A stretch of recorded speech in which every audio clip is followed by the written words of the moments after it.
Oduu keenya jalqabaatiin haleellaa hidhattoonni garee finxaaleeyyii faannoo godina Wallagga Bahaa aanaa Giddaa Ayyaanaatti raawwataniin lubbuun namoota 3 darbuun dhaga'ame. Haleellaan kun akkamiin dhaqqabe? Gareen kun akkamiin daangaa cabsanii seenanii? Gabaasa bal'aa dhageessu. Oduu biraatiin barreessaan waliigala Bataskaana Ortodoksii Tawaahidoo Oromiyaa Teessoo Phexros Abuna Alaazaar gidiraan nuti har'a keessummeessaa fi argaa jirru nurratti dhaabbachuu qabaa jedhan. Abbaan amantaa kun maaliif akkas jedhanii gabaasa guutuu ni dhageessu. Oduu keenya isaa xumuraatii fi biyya alaatiin liigiin Saa'udii taphataa cimaa addunyaa Kiristiyaano Roonaaldoo irratti adabbii 3 dabarse. Liigichi adabbii 3 maaliif Kiristiyaano Roonaaldoo irratti dabarse? Gabaasa bal'aa isin biraan geenyaa. Akkam ooltan daawwattoota hordoftoota Anolee Global Media. Oduuf odeeffannoo keenya galgala kana qabannee dhufneeti jirra. Odeeffannoo keenya ijoo isaa amma dhageessan guutuu isaa isin biraan geenya. Hanga xumuraa sagantaa keenyaatti dhaggeeffachuun yaada qabdan gara koomentiitiin nuuf barreessaa. Viidiyoon keenya namoota hedduu biraa akka dhaqqabuuf like, share, subscribe godhuun dagatinaa isiniin jenna.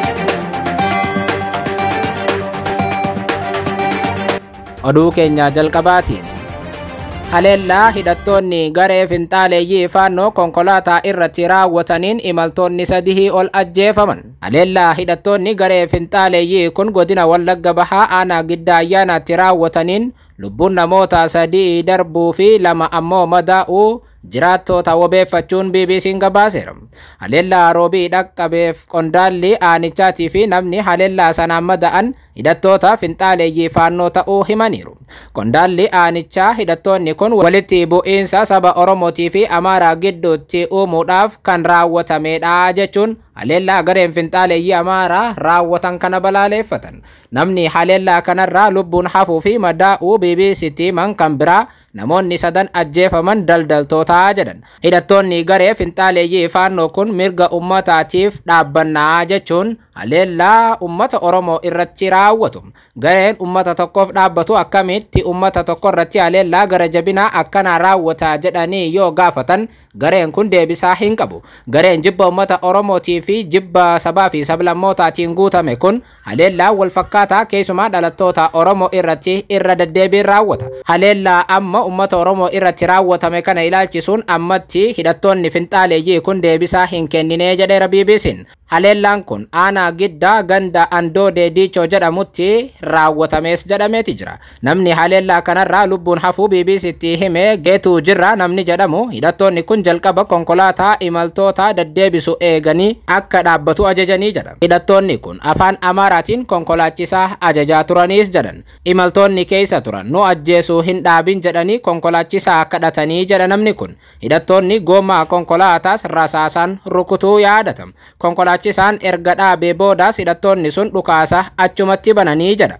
Gommaan konkolaataa rukutamuu hordofee imaltoonni keessaa ba'anii baqachuu eegallaan namoota baqatan 3 rasaasaan rukutanii battaluma sana lubbuu akka dhaban dubbata. Namni biraa haleellaan raafe kun bakkeedhaa dhukaasaniitu rasaasni makiinaa keessa seenee harka nadhee jechuunis dubbata. Hidhattoonni dhukaasa banan uffata siviilii akka uffatan ijaan arguullee kaaseera. Hidhattoonni kun dhukaasa banuu hordofee keellaa sakatta'iinsaa naannichaatti dhiyoo jirurraa milishaan gandaa dhukaasa banee jennaan imaltoota dhiisanii baqatanii jechuunis ibseera. Haleellaan sun saamichaaf otoo hin taane nu ajjeesuuf ture jedhee akka amanu namni haleellaa sanarraa hafe kun ni dubbata. Hidhattoonni kunneen halaalarraa dhukaasa banuu ibsee tilmaamaan bakka meetira 30 ta'urraa dhukaasa nurratti bananii jedheera. Itti gaafatamaan waajjira koominikeeshinii aanaa Giddaa Ayyaanaa obbo Waggaarii Gudayyaa haleellicha hidhattoota faannootu raawwatee jechuun ibsaniiru. Haleellaa hidhattoonni kun qaqqabsiisanii namoonni 3 du'uun namoonni 2 kan biroo ammoo madaa'aniiru jechuun mirkaneessaniiru.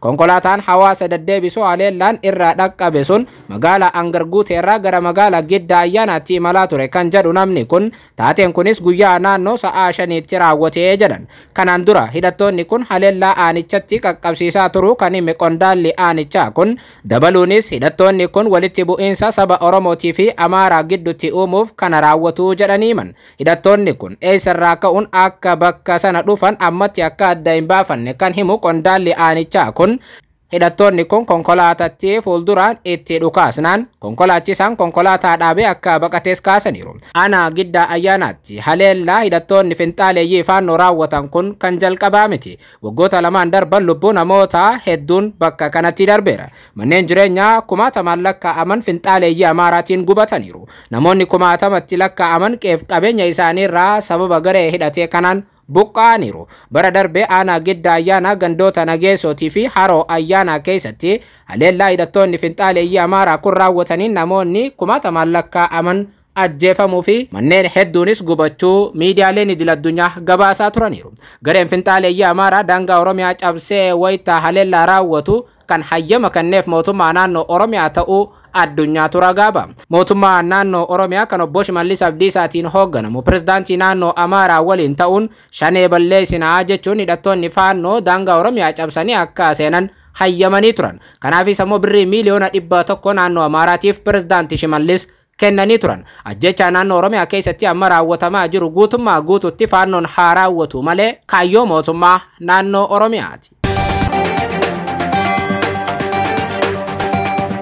Oduu biraatiin barreessaan waliigala Bataskaana Ortoodooksii Tawaahidoo Oromiyaa Teessoo Phexros Abuna Alaazaar Gidiraan nuti har'a keessummeessaa fi argaa jirru nurratti dhaabbachuu qabaa jedhan.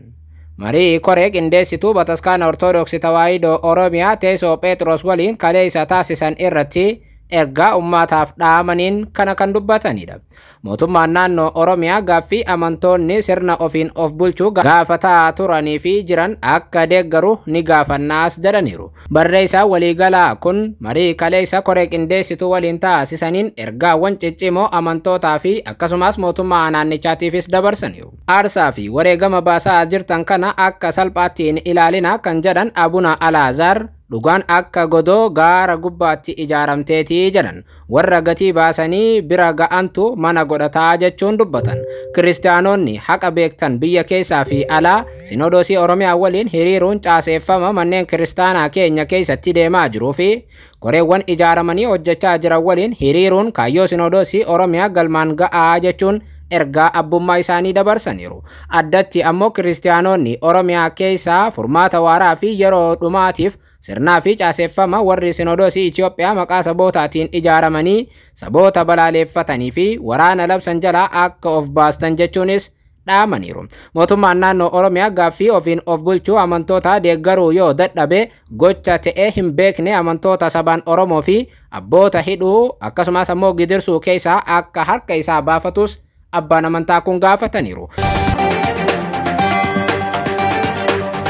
Oduu keenya isaa xumuraatii fi biyya alaatiin Cristiano Ronaldoon mallattoo deeggartoota Meesiitti agarsiiseef adabbiiwwan 3 adabame. Jifataa coolleen addunyaa ammaa kilaba Saa'udii Al Naasiriif taphatu Cristiano Ronaldoon deeggartoota Meesii jedhanii iyyan dheekkamsiisuun tapha tokkorraa dhorkameera. Tapha liigii Saa'udii Al Naasir Al Shabaab waliin taphate irratti Ronaldoon mallattoo deeggartoota Al-Shabaabitti agarsiiseen isaan dheekkamsiiseera jedhameera. Deeggartoonni garee kanaa tapha kilabichi 3-2 injifatame irratti maqaa Meesii morkota Ronaldo baroota dheeraa dha'uun iyyaa turan. Ronaldoon harka gurra isaa jala qabee mallattoo eenyuun waamaa jirtu jedhu fakkaatu agarsiiseera. Taphataan ganna 39 lammii Portugal kun deeggartoota waan dheekkamsiiseef tapha itti aanee kilabiin isaa qabu irratti akka hin hirmaanne adabameera. Dabalataan Real Saa'udii 30,000 yookiin paawundii 6,300 akka adabamu Federeeshiniin Kubbaa Miilaa Saa'ud Arabiyaa murteesseera. Federeeshinichi Cristiano Ronaldoon murtee kanarratti oliyyannoo gaafachuu hin danda'u jedheera.